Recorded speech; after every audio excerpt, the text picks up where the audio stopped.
প্রিয়াঙ্কা বৈদ্য চলে এসেছি আরেকটা নতুন ভিডিও নিয়ে।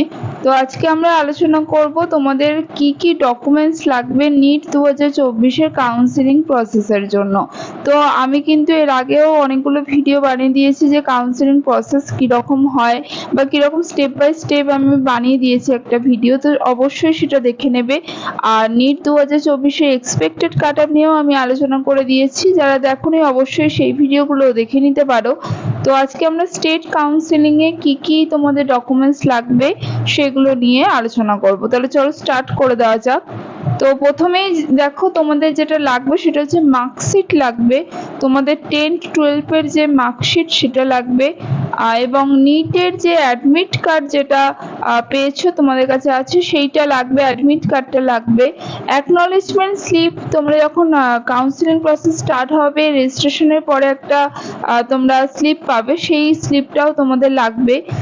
তারপর হচ্ছে তোমাদের যেটা লাগবে সেটা হচ্ছে ডোমিসাইল সার্টিফিকেট লাগবে, ঠিক আছে, এবং তোমাদের র্যাঙ্ক কার্ড লাগবে, নেটো বিট কাদের কাদের লাগবে এবং কোত্থেকে সাইন করাতে হবে সেটাও আমি আলোচনা করে দিয়েছি। নিউ ফরম্যাট বেরোবে তোমাদের কখন এবং সেটা নিয়ে আমি ডিটেলসে ভিডিও বানিয়ে দিয়েছি, যারা দেখোনি অবশ্যই ডেসক্রিপশনে লিঙ্ক দেখে নেবে, সেখান থেকে তোমরা ভিডিওটা পেয়ে যাবে।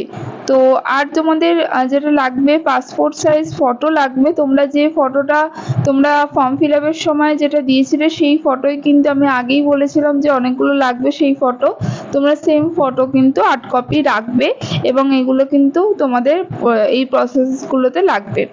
আচ্ছা, তারপরে দেখো তোমাদের যারা কাস্ট সার্টিফিকেট আছে তাদের কাস্ট সার্টিফিকেট লাগবে, পিডব্লিউডি সার্টিফিকেট যাদের আছে তাদেরও কিন্তু সেটা লাগবে। এজ প্রুফ মানে হচ্ছে তোমরা 10-এর যে অ্যাডমিট কার্ড আছে সেইটা তোমরা দিতে পারো, তোমাদের এজ কত সেটা একটা প্রুফ দিতে হবে। তো আরেকটা হচ্ছে তোমাদের আধার কার্ড বা ভোটার কার্ড বা প্যান কার্ড, এইগুলো কিন্তু তোমাদের আইডেন্টি প্রুফ হিসাবে সেটা কিন্তু তোমরা লাগবে, এবং আশা করছি সবার কাছে আধার কার্ড আছে, তো সেটা নিয়ে কোনো অসুবিধা হবে না, যে কোনো একটা দিয়ে তোমরা সেটা করতে পারো। আর মেডিকেল সার্টিফিকেট এইগুলো তোমাদের কিন্তু কাউন্সিলিং প্রসেসে লাগবে। আর তোমরা যেগুলো নিয়ে বলেছিলে গ্যাপ সার্টিফিকেট, মাইগ্রেশন সার্টিফিকেট, এগুলো নিয়ে আমি ভিডিও বানিয়ে দেবো, কিন্তু সেইগুলো তোমাদের অ্যাডমিশনের সময় লাগবে। তো এইগুলো তোমরা অবশ্যই হাতের কাছে জোগাড় করে রাখো, তোমার রেজাল্ট বেরোলে এবং তারপরে কিন্তু কাউন্সিলিং স্টার্ট হয়ে গেলে তোমাদের প্রসেস করতে গেলে এইগুলো কিন্তু ডকুমেন্টসগুলো লাগবে। তো আজকের মতো টাটা, নেক্সট ভিডিও নিয়ে খুব তাড়াতাড়ি হাজির হব।